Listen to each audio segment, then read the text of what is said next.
Chicken masala. Akashvani Madirasi. കലാരംഗം. ഇന്നത്തെ കലാരംഗത്തിൽ ആദ്യം പാചക ലോകമാണ്. കോഴിക്കറികൾ എങ്ങനെ ഉണ്ടാക്കാം എന്നതാണ് വിഷയം. ആദ്യമായി ചിക്കൻ മസാല. കോഴിയെ നന്നായി കഴുകി വൃത്തിയാക്കുക. ആവശ്യത്തിനുള്ള മുളക്, മല്ലി, കുരുമുളക്, കറിമസാല, ഇഞ്ചി, ഉരുളക്കിഴങ്ങ്, തക്കാളി, പച്ചമുളക് ഇവ റെഡിയാക്കി അടുത്തു വെക്കുക. മുളക്, മല്ലി, കറിമസാല, വെളുത്തുള്ളി ഇവ നന്നായി അരച്ചെടുക്കേണ്ടവയാണ്. ഉപ്പിനെ കുറിച്ച് ഞാനിവിടെ പറയുന്നില്ല, പക്ഷെ അത് ഇടേണ്ടപ്പോൾ കറിയിലിടാൻ മറക്കരുത്. ഇനി കോഴിയെ കയ്യിലെടുക്കുക.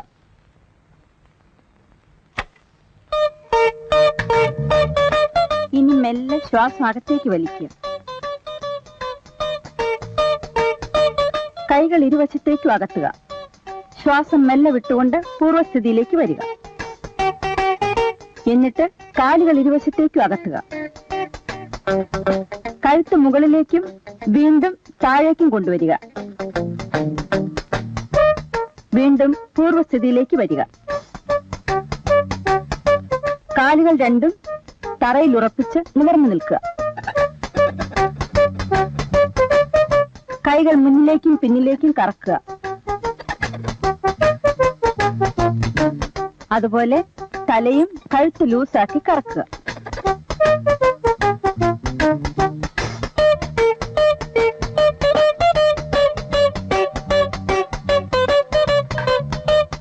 ഇപ്പോൾ നിങ്ങളുടെ മുന്നിൽ ഇരിക്കുന്നതാണ് സ്വാദിഷ്ടമായ ചിക്കൻ മസാല. ഇനി വൃത്തിയായ പാത്രത്തിൽ സാലഡുകളോടൊപ്പം വിളമ്പിയാൽ മാത്രം മതി. ഇന്നത്തെ പാചകലോകം ഇതോടെ അവസാനിക്കുന്നു.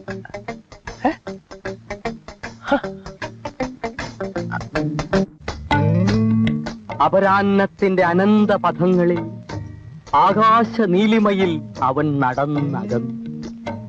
ഭീമനും യുധിഷ്ഠിരനും ബീഡി വലിച്ചു. സീതയുടെ മാറുപിളർന്ന് രക്തം കുടിച്ചു ദുര്യോധനൻ.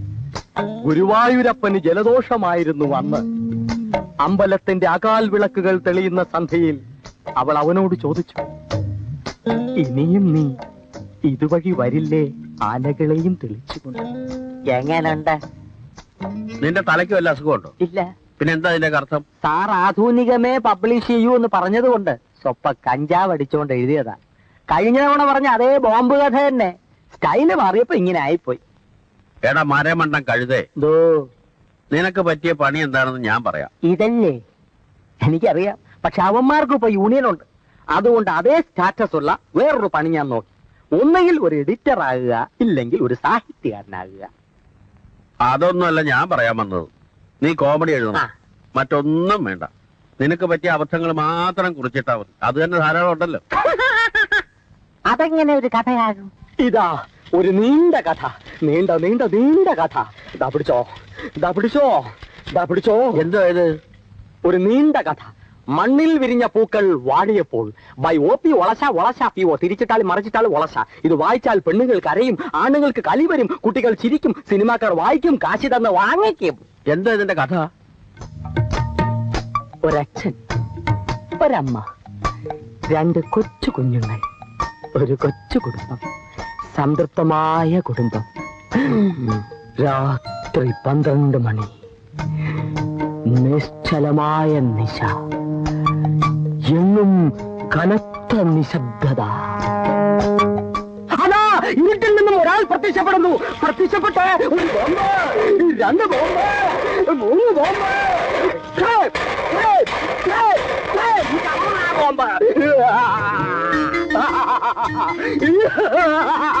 നിർത്തറയുമ്പോക്കി തോന്നി ദിവസം കാണിക്കാൻ നിന്റെ പറഞ്ഞു ചന്തെന്ന് വിചാരിച്ചോ? അയ്യോ, സാറിനെ ഒന്ന് ഇംപ്രസ് ചെയ്യാൻ വേണ്ടിയായിരുന്നു. കുട്ടികൾ 2 ഓടി, അച്ഛനും അമ്മയും മരിച്ചു. ഓട്ടത്തിനിടയിൽ അവർ വേർപിരിയുന്നു. സെന്റിമെന്റ്. ഓട്ടത്തിനിടയിൽ അവർ പാട്ടിൽ വലുതാവുന്നു. വില്ലനെ കണ്ടുമുട്ടുന്നു, പ്രതികാരം തീർക്കുന്നു. ചേട്ടനും അനിയനും ഒന്നിക്കുന്നു. ഒരാളുടെ കാമുകിക്ക് വേണമെങ്കിൽ ക്യാൻസറോ സ്വൽപ്പ കിഡ്നി ട്രബിളോ ആകാം. അതിനൊരു സൈഡ് ട്രാക്ക് വേറെ ചേർത്തിട്ടുണ്ട്. തീർന്നോ? വേണമെങ്കിൽ കുറച്ച് ഇലാബറേറ്റ് ആയിട്ട് പറയാം. ഇനി ഒരു അക്ഷരം മിണ്ടിയാൽ നിന്റെ കിഡ്നി ഞാൻ തകർക്കും. എടുത്തോണ്ട് വേണം. ഇങ്ങനെയുള്ള ചീപ്പ് കഥകളൊന്നും ഞാൻ പ്രസിദ്ധീകരിക്കില്ലെന്ന് നിനക്ക് അറിഞ്ഞൂടെ? എന്റെ പേരെന്താണെന്ന് അറിയാമോ? അറിയാം, MT ദാമോദരൻ. മഹാനായ ടൈം എഡിറ്റർ ദാമോദരൻ. മഹാതെണ്ടി എരപ്പാളി ദാമോദരൻ എന്നും പറയും. നിന്റെ തന്ത പറയും. പുള്ളിക്കാരൻ പറയും. നല്ല വിവരമുള്ളവനായിരുന്നാ നാട്ടുകാർ പറയുന്നത്. നാട്ടുകാർ പറഞ്ഞു കേട്ട അറിവല്ലേ നിനക്കുള്ളൂ. നിന്റെ തള്ളയൊന്നും പറഞ്ഞിട്ടില്ലല്ലോ. മനുഷ്യനെ മെനക്കെടുത്താതെ പോടാ. പോകാം. സാർ ഏത് തരത്തിലുള്ള കഥകളാ പബ്ലിഷ് ചെയ്യാ? ആധുനിക സാഹിത്യ സൃഷ്ടികൾ, അല്ലെങ്കിൽ ശുദ്ധഹാസ്യം. അതുമല്ല കുറച്ചും കൂടെ കീഴ്പോട്ട് ഇറങ്ങുകയാണെങ്കിൽ നമ്മുടെ എന്റെ ഇന്നലകൾ പോലെയുള്ള സാധനങ്ങൾ. നിന്റെ ചുളുവരട്ട് പണികളൊന്നും എന്റെ അടുത്ത് എടുക്കണ്ട. ഇപ്പോൾ ഞാൻ പോകുന്നു, പക്ഷെ പൂർവാധികം ശക്തിയോടെ ഈ OP വളച്ച തിരിച്ചു വരും. ആ ഏറുപടക്കം കൊണ്ട് ഇതിനകത്തേക്ക് കയറിയേക്കരുത്.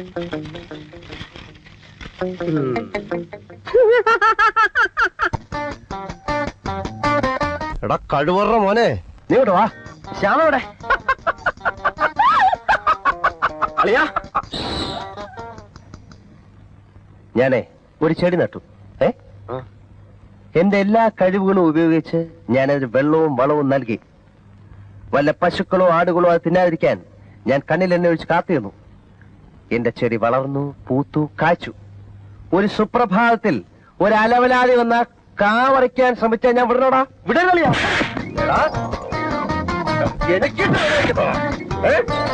എനിക്കൊന്നും മനസ്സിലാവുന്നില്ല. എല്ലാരും കൂടെ എന്നെ ഇങ്ങനെ എന്റെ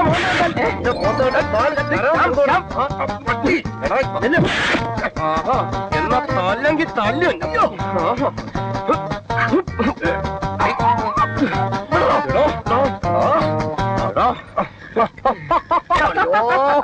ആന്റി,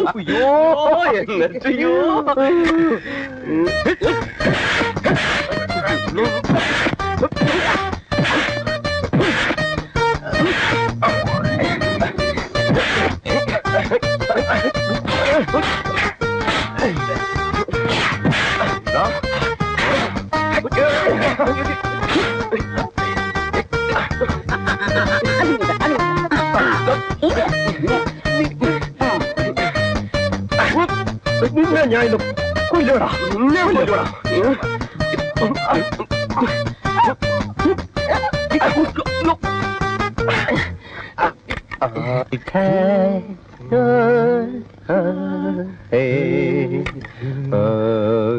മോളെ, ഇവിടെ ഡാൻസ് പ്രാക്ടീസ് നടക്കാണ്. ഞാൻ പോയി കിടന്നു.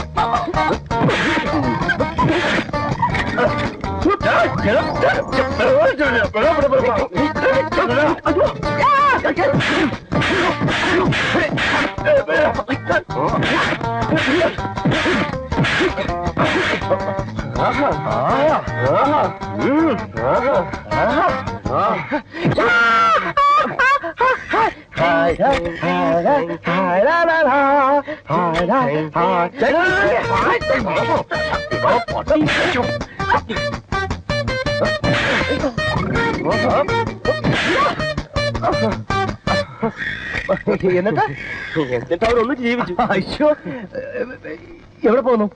ആ മുറിയിൽ ഹീറ്റർ വർക്ക് ചെയ്യുന്നില്ല. എനിക്ക് കുളിക്കണം. അയ്യോ, അത് പറ്റില്ല. കാരണം അത് പിന്നെ ഇവന് കുളിക്കണം എന്ന് പറഞ്ഞു. ഞാൻ പറഞ്ഞു, നീ പറഞ്ഞു. നീ മറന്നായിരിക്കും. ആദ്യം കുളിക്കേണ്ടവർ ആദ്യം കുളിക്കട്ടെ, അല്ലെങ്കിൽ ഇത് ഈ വീട്ടൊരു ശാപമാണ്. ഈ വീട്ടിലെ സമാധാനം നഷ്ടപ്പെടും. അതെനിക്ക് ഇഷ്ടമല്ല. അല്ലെ, എനിക്ക് അങ്ങനെ ചില വിശ്വാസങ്ങളുണ്ട്. സത്യമായിട്ടും അല്ലെ? അതെ അതെ അതെ. പിന്നെ ഡിക്കമ്മയുടെ മുറി പോയി കുളിച്ചോ. പോ.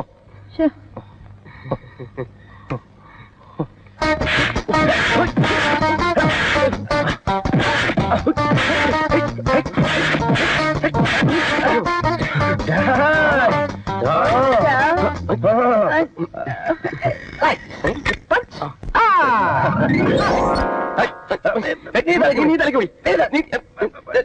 നീ കാല് പിടിക്കാം. തലക്ക് പിടിക്കാൻ എന്നെയല്ല, തലക്ക് പിടിക്കാം. നീ കാല് പിടി.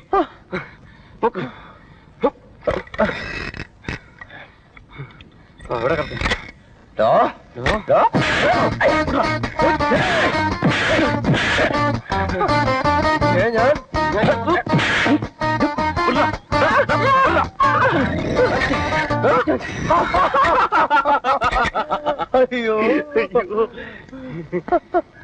അയ്യോ, I too.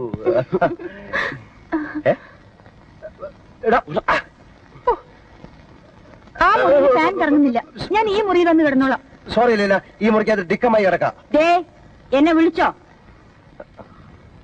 ഡിക്കമായി ഈ മുറിയിലാണെന്ന് പറഞ്ഞിട്ട് ആര് പറഞ്ഞു? ഞാൻ പറഞ്ഞോ? അല്ല നീ കേട്ടോ, ഞാൻ ശ്രദ്ധിച്ചില്ല. അവനോട്ട് ശ്രദ്ധിച്ചിട്ടുമില്ല, ഞാൻ ഒട്ട് പറഞ്ഞിട്ടുമില്ല.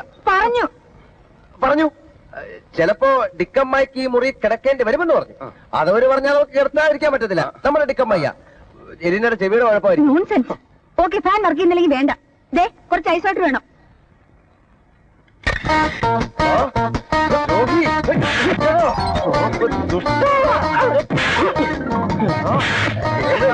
വെക്കുമ്പോ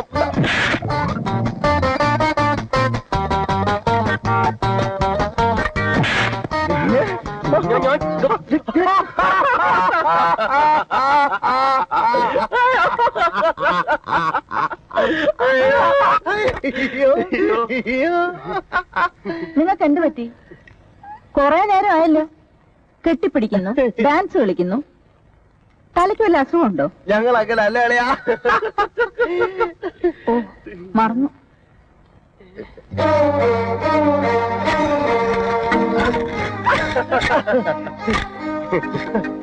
കൊച്ചേ, മിൽക്ക് ഇസ് റെഡി. കുടിച്ചിട്ട് പോ.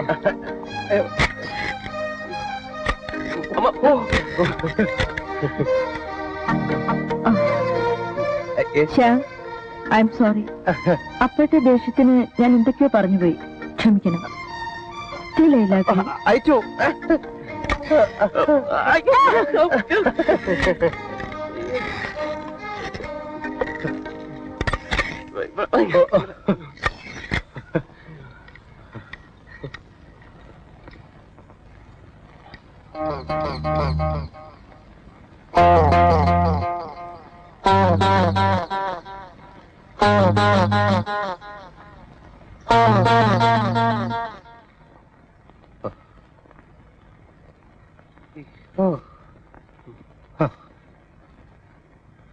അളിയ, ഗുഡ് ബൈ. അനിൽ, പത്മയ്ക്ക് ഇഷ്ടമല്ലെങ്കിൽ നീ എന്തിനു നിർബന്ധിക്കുന്നു? പത്മയുടെ ഇഷ്ടമാണ് എന്റെ ഇഷ്ടം. എടാ, ഒരു സുഹൃത്തിന്റെ ഭാവി വധുവിനോട് എങ്ങനെ പെരുമാറണം എന്ന മര്യാദ നിനക്കില്ലല്ലോടാ. പെതുക്കെ പറഞ്ഞാൽ മതി. നീ എന്ത് പറഞ്ഞാലും നിങ്ങൾ രണ്ടുപേരും ഹോട്ടലിൽ തന്നെ ആഹാരം കഴിക്കുന്നു. ഞാൻ പല പ്രാവശ്യം പറഞ്ഞു കഴിഞ്ഞു, ഞങ്ങളുടെ കാര്യത്തിൽ നീ ഇടപെടരുന്ന്. ഇടപെടും. എടാ, ഒരു സുഹൃത്തിന്റെ വില എന്താണെന്ന് നീ പിന്നീട് മനസ്സിലാക്കും. എനിക്കിപ്പം മനസ്സിലാടാ. നിന്റെ ആജ്ഞ അനുസരിക്കാൻ ഞാൻ ആര്? നിന്റെ കൂടിക്കാരനോ? എന്റെ ജീവൻ പോയാലും ശരി, നിങ്ങൾ ഇവിടുന്ന് ആഹാരം കഴിക്കുന്ന പ്രശ്നമില്ല. അത്രക്കാണ്. എന്നെ ചൊല്ലി നിങ്ങൾ ഫ്രണ്ട്സ് വഴക്കിടണ്ട. ഓക്കെ ഷാം, നമുക്ക് ഹോട്ടലിൽ തന്നെ പോവാം. അത് പറ്റില്ല. എക്സ്ക്യൂസ് മീ, എല്ലാരും ഇവിടെ തന്നെ ഭക്ഷണം കഴിക്കുന്നുണ്ടോ? ആ, കഴിക്കും. ഞങ്ങൾ 3 പേരും ഇവിടെ കഴിക്കും. അപ്പൊ എല്ലാരും ഇവിടെ കഴിക്കുന്നില്ല. 3 പേരെന്ന് പറഞ്ഞാൽ എല്ലാരും ആയില്ലേ? എന്തോടാ? ഒന്നുമില്ല. ഓരോ ആൾക്കും ഓരോന്ന് വേണമെന്ന് പറഞ്ഞ് എന്നെ ബുദ്ധിമുട്ടിക്കരുതേ. എല്ലാവർക്കും ഒരേ ഐറ്റംസ് മതിയല്ലോ എന്നൊക്കെ ഇപ്പൊ പറയും. ഉണ്ടായിക്കൊണ്ട് വരുമ്പോ വേറെ അഭിപ്രായക്കാര് വന്നാ ഇവിടെ വേറെ ആരും അഭിപ്രായം പറയാൻ? അത് അവർക്കറിയാം. നീ ഒന്നും മിണ്ടാതിരിക്കുന്നുണ്ടോ? നിനക്ക് എന്തോ എന്റെ സുഖനാടാ. ഇതെന്തൊരു കഷ്ടമാണ് നോക്കണേ. ഒരു കാര്യം ഞാൻ പറയാം, എനിക്ക് വലിയ ആരോഗ്യമൊന്നുമില്ല. എല്ലാം ഉണ്ടായിക്കൊണ്ട് വന്നിട്ട് ഞാൻ അല്ലെങ്കിൽ പിന്നെ ഞാൻ ഒന്നും പറയുന്നില്ല. അവർക്കെന്താ പറയാനുണ്ടെന്ന് തോന്നുന്നു. കാര്യം ഞാൻ പറയാം. അവർക്ക് എല്ലാവർക്കും ഇവിടെ വെച്ചു അമ്മ വയ്യ. അതുകൊണ്ടാണ് നിങ്ങൾ പുറത്തു പോയി ആഹാരം കഴിക്കാൻ ഞാൻ നിർബന്ധിച്ചത്. ശ്യാം, അതാണ് നല്ലത്. ഓക്കെ, പത്മയുടെ ഇഷ്ടം. ശരി, ഞാനൊന്ന് ഫ്രഷ് ആയിട്ട് വരാം. ഈ മുറി വേണ്ട, ആ മുറി എടുത്തോ. അതെന്താ? അവിടെയാണ് കൂടുതൽ സൗകര്യം. എടാ, കുറെ സമയമായിട്ട് എന്റെ ക്ഷമ പരീക്ഷിക്കുന്നു കേട്ടോ. അത് തന്നെയാണ് എനിക്ക് നിന്നോടും പറയാനുള്ളത്. പട്ട പിടിച്ചാണോ നിനക്ക്? പുറത്തുള്ള പത്മയുടെ അകത്തുള്ള പത്മ. എന്റെ ഉള്ളിൽ വേറെ പത്മ ഉണ്ടെന്നോ? What you mean? മനുഷ്യനെ ഭ്രാന്ത് പിടിപ്പിക്കണോ? ഈ പത്മ മറ്റേ പത്മ കൂട്ടിമുട്ടിയാൽ ഇതുവരെ നിനക്ക് മനസ്സിലായില്ലോ. പത്മ എതിർത്ത് സംസാരിച്ച് എന്നെ കൊന്നുകളയും. ഓക്കെ, സി അനിൽ, നിങ്ങൾക്ക് എന്ത് പറ്റി? നിങ്ങൾ എന്തിനാണ് എന്നെ തടയുന്നത്? ഞാൻ പറയാം. എന്റെ കുറെ സ്വകാര്യ വസ്തുക്കൾ ഇതിനകത്തുണ്ട്. അതാരും കാണുന്നത് എനിക്ക് ഇഷ്ടമല്ല. എന്താണ് നിന്റെ സ്വകാര്യ വസ്തുക്കൾ? എന്റെ സോപ്പ്, ചീപ്പ്, കണ്ണാടി ഇതൊന്നും ആരും കാണുന്നത് എനിക്ക് ഇഷ്ടമല്ല. ഇതെല്ലാം പത്മയ്ക്ക് കാണാൻ പാടില്ലാത്താണോ? അത് മാത്രമല്ല, എന്റെ 1-2 അണ്ടർവെയറുകൾ ഞാൻ ഇവിടെ നനച്ചിട്ടുണ്ട്. ഞാൻ അങ്ങോട്ട് നോക്കുന്നില്ല. എനിക്ക് വിശ്വാസമില്ല. നിങ്ങൾ നോക്കി പ്ലീസ്. ശരി, ഞാൻ അടുത്ത മുറി പോയിക്കോളാം. എടാ, ഇനിയെങ്കിലും ഞാൻ പറയുന്നത് നീ ഒന്ന് കേൾക്ക്. എനിക്ക് കേൾക്കേണ്ടത് ജയിലിൽ പോകാനുള്ള പേര് കൊണ്ട് മാത്രമാണ് ഞാൻ നിന്നെ കൊല്ലായിരുന്നത്. എടാ ഞാൻ പറയുന്നത് എനിക്ക് കേൾക്കേണ്ടത് പറഞ്ഞില്ല.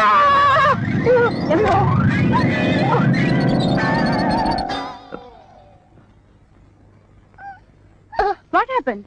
ഞാൻ മെയിൻ സ്വിച്ച് ഓഫ് ചെയ്തോണ്ട് ഒരു ഷോക്ക് അടിച്ചില്ല, രക്ഷപ്പെട്ടു. തൽക്കാലം രക്ഷപ്പെട്ടു. പക്ഷേ ഗുഡ് ബൈ. അല്ല അല്ലേ അളയാ, എനിക്ക് കുറച്ചു കാലം കൂടി ജീവിച്ചിരിക്കണമെന്ന് ആഗ്രഹമുണ്ട്. ഇപ്പൊ ഈ ഹാർട്ട് അറ്റാക്കിന് പ്രായം നോട്ടമില്ലല്ലയാ. ശ്യാം, എന്താ കാര്യം? നോക്കിന്തു അനിൽ പോവാണെന്ന്. എന്തു പറ്റി അനിൽ? എന്തിനാ പോകുന്നത്? എന്തു പറയാണെങ്കി ഞാനെങ്ങും പോകുന്നില്ല. എന്നെ തെറ്റിദ്ധരിക്കരുത്. ഇത്രയും നേരത്തെ വരുമെന്ന് അറിയാത്തതുകൊണ്ട് ഇവിടെ പല കുഴപ്പങ്ങളും ഉണ്ടായിരിക്കുകയാണ്. അതൊന്ന് സോൾവ് ചെയ്യാൻ ഞാൻ ഓഫീസ് വരെ പോയിട്ട് വരാം. എന്നെ ഒറ്റയ്ക്ക് വിട്ടിട്ടോ? ഞാനില്ലേ ഇവിടെ. ഇങ്ങോട്ടെ, ഞാൻ വേഗം വരാം. വന്നിട്ട് നമുക്ക് ഒരുമിച്ച് ഡിന്നർ കഴിക്കാം. Vegetable soup ready. ആർക്കാ വെജിറ്റബിൾ സൂപ്പ്? പിന്നെ വെജിറ്റബിൾ സൂപ്പ് വന്നിട്ട് പിന്നെ അനിലില്ല. അതെ, ഇവനില്ലേ രാവിലെ ഉച്ചയ്ക്ക് വൈകിട്ട് രാത്രി പ്രധാന ആഹാരം അതാ. ചേച്ചേ, ചുമ്മാതല്ല അനിൽ പിത്തം പിടിച്ചുകൊണ്ടിരിക്കുന്നത്. സൂപ്പും കോപ്പും വെളി കളഞ്ഞേരെ. ഇനി ഇന്ദുവിന് ഇഷ്ടമില്ലാത്ത ഒരൊറ്റ ആഹാരം ഞാൻ കഴിക്കത്തില്ല. അതെടുത്ത് കളഞ്ഞിട്ട് ചിക്കൻ സൂപ്പ് ഉണ്ടാക്കും.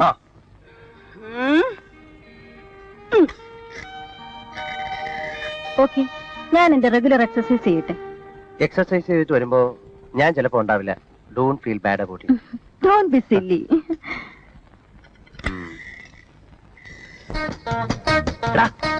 നിനക്ക് ഇതെന്നാ പിന്നെ നേരത്തെ പറഞ്ഞുകൂടായിരുന്നോ? അതങ്ങനെ തോക്കിനകത്ത് കയറി വെടിവെച്ചോണ്ടിരിക്കല്ലായിരുന്നു നീ. എന്താ ഇത്? ഇതുവരെ നിങ്ങളുടെ വഴക്ക് തീർന്നില്ലേ? എല്ലാം തീർന്നു. അന്തരീക്ഷം പരമാവധി ശാന്തം. ഇനി നമുക്ക് ഏതെങ്കിലും ഹോട്ടലിലേക്ക് പോവാം. എന്തു പറ്റി? മനസ്സ് മാറിയോ? പത്മയുടെ ഇഷ്ടം ഹോട്ടലിൽ പോണെന്നല്ലേ? നിങ്ങൾ വഴക്ക് കൂടണ്ടെന്ന് വിചാരിച്ച് ഞാൻ സമ്മതിച്ചല്ലേ. ആഹാരം ഇവിടെ മതി. അയ്യോ, അത് വേണ്ട. ഞാൻ മാനസികമായി തയ്യാറെടുത്തു കഴിഞ്ഞു. എത്രയും വേഗം ഏതെങ്കിലും ഹോട്ടലിലേക്ക് പോവാൻ എന്റെ മനസ്സ് വെമ്പുകയാണ്. എന്റെ ഇഷ്ടമാണ്. ശ്യാമിന്റെ ഇഷ്ടമെന്ന് പറഞ്ഞതോ? അതെ അതെ, ഇഷ്ടം ഇപ്പോഴും അത് തന്നെയാണ്. പക്ഷെ ചില പ്രത്യേക ഗുരുതരാവസ്ഥയിൽ. Chicken soup ready. ആർക്കാ ചിക്കൻ സൂപ്പ്? നീ വന്നേ. പിന്നെ ഈ നമ്മളെ പുറത്തു പോവാൻ പ്ലാൻ ഇട്ടതുകൊണ്ട് പിന്നെ ഈ ചിക്കൻ സൂപ്പ് ഇവനുമല്ല. ഇവനെ രാവിലെ ഉച്ചയ്ക്ക് വൈകിട്ട് രാത്രി ചിക്കൻ സൂപ്പേ കഴിക്കൂ. ഇനി അഭിപ്രായം മാറത്തില്ലല്ലോ? ഇല്ല, മാറില്ല. പിന്നെ സമയം ഞാൻ മേഷം മാറിയിട്ട് വരാം.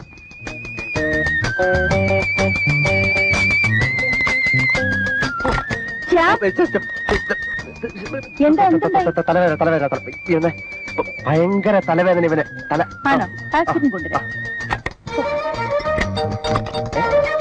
ആന്റി, എന്റെ ഡ്രസ്സൊക്കെ എവിടെ? എന്തിനാ അവിടെ ഒട്ടി നിൽക്കുന്നത്?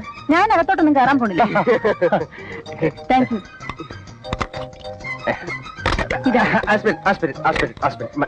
ഞാൻ കഴിക്കാം. ഇനി ഞാനൊന്ന് കുളിച്ചിട്ട് വരാം. ഞാനൊന്ന് ഓഫീസ് വരെ പോയിട്ട് വരാം. പെട്ടെന്ന് വരണം. സംശയമുണ്ടോ? എവിടെ പോയാലും എന്റെ ഇന്ദുവിന്റെ അടുത്ത് എത്താതെ എനിക്ക് ഉറക്കം വരുമോ? പോയിട്ട് വാ. Okay, bye. പിന്നെ I am also ready. It's beautiful. Fantastic. 5 minute, ഒരു 5 മിനിറ്റ്. ഞാൻ ഇവരോട് ഒരു കാര്യം പറഞ്ഞിട്ട് പുറത്തു വരാം. പറഞ്ഞാലും തീരുന്നില്ലേ? 5 മിനിറ്റ് ഞാൻ പുറത്ത് വെയിറ്റ് ചെയ്യും. വന്നില്ല ഞാൻ പോവും. Beautiful dress. പൊന്നളിയാ, ഞങ്ങള് തിരിച്ചു വരുമ്പോഴേക്കും നീ ഹിന്ദുവിനെ കൂട്ടി എവിടെയെങ്കിലും പോണം. ഞാൻ വിളിച്ചാ വരുവോളിയാ? അതൊക്കെ നിന്റെ മിടുക്ക്. എന്റെ സുഹൃത്തെന്നല്ലേ നീ അവളെ ഡിന്നറിന് വിളിക്കണം. എന്നോട് സ്നേഹം കൊണ്ട് അവൾ നിന്റെ കൂടെ വരും. ഞാൻ പറഞ്ഞ അയ്യോ. ശ്യാം ഇതുവരെ പോയില്ലേ? ശ്യാം തിരിച്ചു വരുന്നത് വരെ I will not have my dinner. Oh, so sweet of you dear. വസന്തരാവിന്റെ വാതിൽ തുറന്നു വരും മലർ കിളിയേ, ഒന്ന് പോടാ മലർ കിളിയേ. Bye, going. അയ്യോ, അമ്മ എവിടെ പോകുന്നു? കൂടുതലൊന്നും ചോദിക്കണ്ട, ഞാൻ പോവാണ്. എനിക്കൊന്നും പറയാനില്ല. അയ്യോ അമ്മായി, ഇതൊരു പിള്ളേർ കളിയായി കണക്കാക്കി കൂടെ. കളി കാര്യമാകുന്നതിന് മുമ്പേ എനിക്ക് ഇവിടുന്ന് പോണം. എങ്കിലേ എന്നെ തടിയെങ്കിലും എനിക്ക് ബാക്കി കിട്ടും. അയ്യോ അമ്മായി, ഞാൻ ഇവിടെയാണല്ലോ താമസിക്കുന്നത്. എന്താ എത്ര അതിശയം? അമ്മായി, കപ്പല് മുങ്ങിക്കൊണ്ടിരിക്കുകയാണ്. കൈവിട്ട് പോകരുത് അമ്മായി. എന്ത് മുങ്ങിയാലും ശരി, ഞാൻ ഇവിടുന്ന് പോകും. മാറി തോന്നി പൊയ്ക്കോട്ടെ. ഇവിടെ നിന്നിട്ട് വലിയ കാര്യമൊന്നുമില്ലല്ലോ. ആഹാ, എന്നോട് ഇവിടുന്ന് പോകാൻ പറയാം. നീ ആരാ? അത് തന്നെ. അമ്മായി ഇവിടുന്ന് പോകണമെന്നുണ്ടെങ്കിൽ ഒന്നുകിൽ ഞാൻ പറയണം, അല്ലെങ്കിൽ ഞാൻ പറയണം. അമ്മായി അകത്തോട്ട് പോയി. നീ പറഞ്ഞാലൊന്നും ഞാൻ ഇവിടുന്ന് പോവില്ല. അതിനെ വേറെ ആളെ നോക്കണം കേട്ടാ. വന്നിരിക്കുന്നു ഓരോന്ന്. ഒരു പറയാൻ ആളെന്ന് വിളിച്ചു.